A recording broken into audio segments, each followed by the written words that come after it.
Hey, Wentworth World Entertainment, and yesterday they dropped the first official actual teaser trailer for Marvel's Avengers Doomsday. Now, apparently this is the trailer that was at CinemaCon, and it will actually be a different trailer they show in Hall H at Comic-Con. So, what happens there, we don't know. But the overall question I think we're walking away from is it worth the hype? Are people overthinking it? Does anybody actually care? Because Marvel and Kevin Feige have set this up for failure. And what I mean by that is, where is everybody? Where is half of the Avengers that are still around? Where are all the other characters that were introduced? And it's just like, why are you only showcasing this tiny group, the majority of which are the Fox X-Men and universe? And it really is that kind of, where is everyone? Especially when it's in New York and all the stakes. So, like, you're sitting there and you really are going like, well, where the hell is Spider-Man? Like, is he around? Why isn't he here? Where's the Hulk? Why isn't he showing up?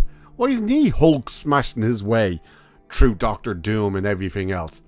Which brings you to the biggest question, where the hell is Doctor Strange?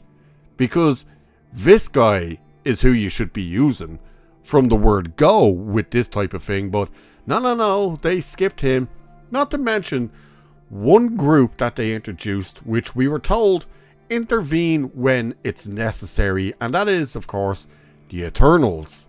And the question would be, would this not be a scenario that they should show up? They didn't show up during Thanos and stuff like that. Where are they now? Why are they not showing up? Then, of course, you have to ask, well, where the hell are the Guardians of the Galaxy? Like, you have them out there still. You have Adam Warlock out there who's massively overpowered. And yet, no signs of them. And speaking of overpowered, where the hell are the Marvels? Where's Captain Marvel? And Monica Rambeau, and what's her called? Something Khan. I can't think of her first name now. It's escaping me.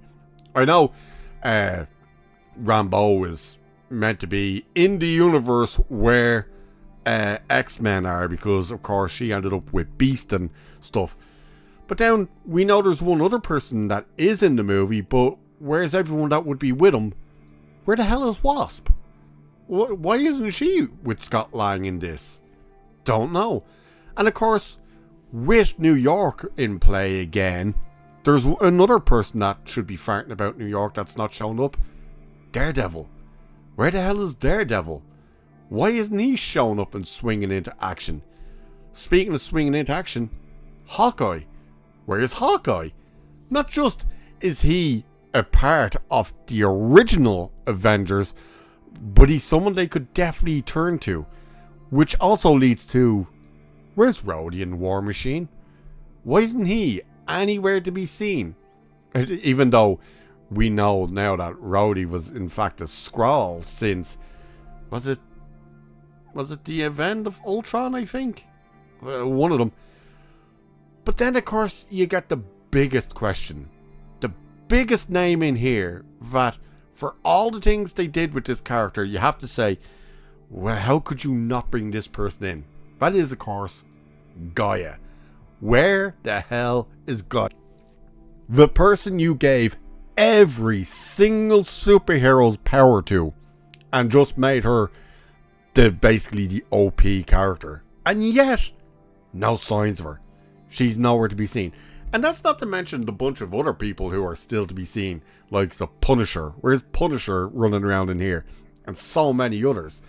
And it's like, it really is this thing of, if they can't bother to bringing in all of these people, why should anybody care? Again, I said this in the trailer reaction.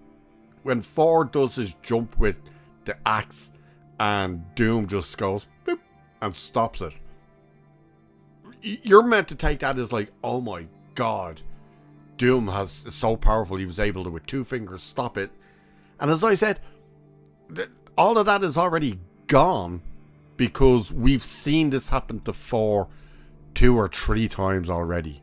So it's nothing new. It's not shocking anymore. It's just like, oh, you're just doing the same old trick again. Now, the one thing I do see a lot of people appreciating is that Thor this time around is a serious character. He's not the jokey around, let's just take the piss out of him character. He does seem to be much more in line with the character we were first introduced to, which is good news. But they've set so much up that they are now ignoring, and it's just like, well, where's Moon Knight? Now, we know that nobody that debuted in a TV series and has only been in a TV series will not appear in this movie. So, who only appeared in, well, the likes of Moon Knight was only in a TV series, so he's not going to be in there. I think, well, no, Camilla Khan, that's her name, isn't it? She did end up in the movie, but I think it was because she started off in a series, she wouldn't be Echo and all of that type of stuff as well. But you may be going, well, if they're in the TV shows, we're not bringing them in. But you've still ended up putting everything into this bubble where the question has to be asked, well, where is everyone? How can you just be focusing on this group and leaving out all of these people, especially people that you've showed are incredibly powerful? The likes of the Eternals, the likes of Gaia and whatnot. So you really have to look at it from the point of view of, is this just going to be this mess of a movie? Which it already is looking to be a mess of a movie. But when we're looking at what they've introduced to us, and it's like, here's 4. And only 4 is what you're getting from the original Avengers. Because Steve Rogers isn't going to be in here as Captain America. He's going to be in here as Steve Rogers, running around in a t-shirt and jeans with Mjolnir. Never going to be in the Cap suit. He will probably also never be referred to as Cap. So it's like, well, what's the point then?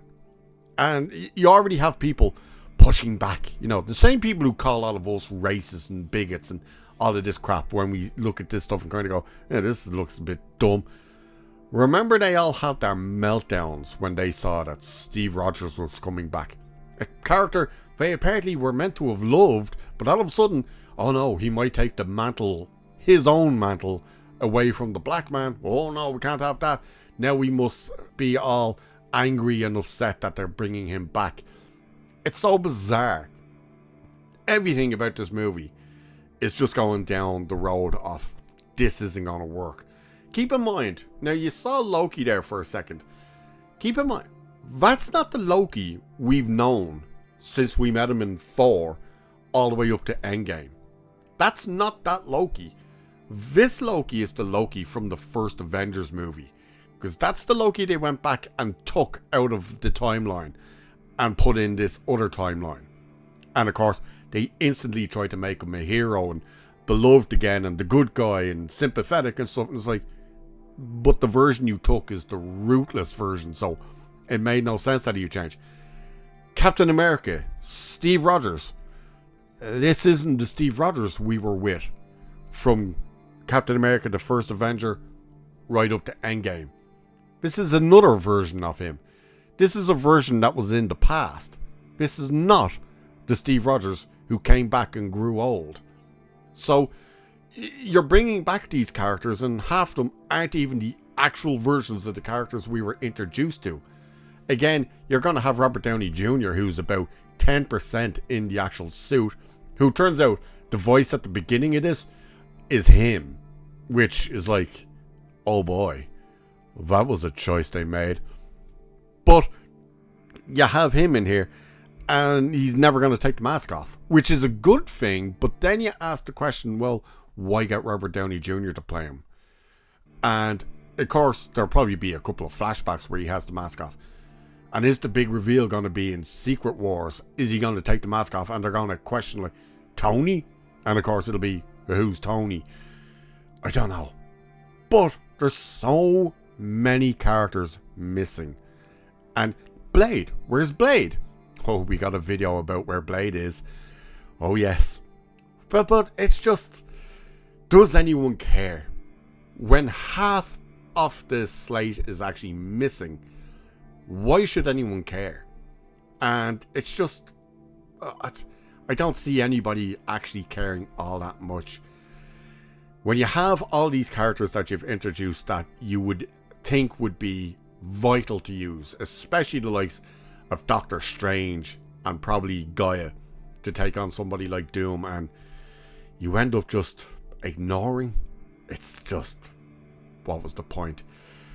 But that's my conversation about this. Where is everybody? Does anybody care? And where do they go from here? Let me know what you think about this, and do you think, do people care? Do you care? And do you think they've made a mistake by introducing such powerful characters and then not bringing them in to face a threat like Doom? Let me know. And with that, I shall leave it there for this one. So do like and share and subscribe and hit that hype button and all that good stuff. Cheers. I'll catch you in the next one.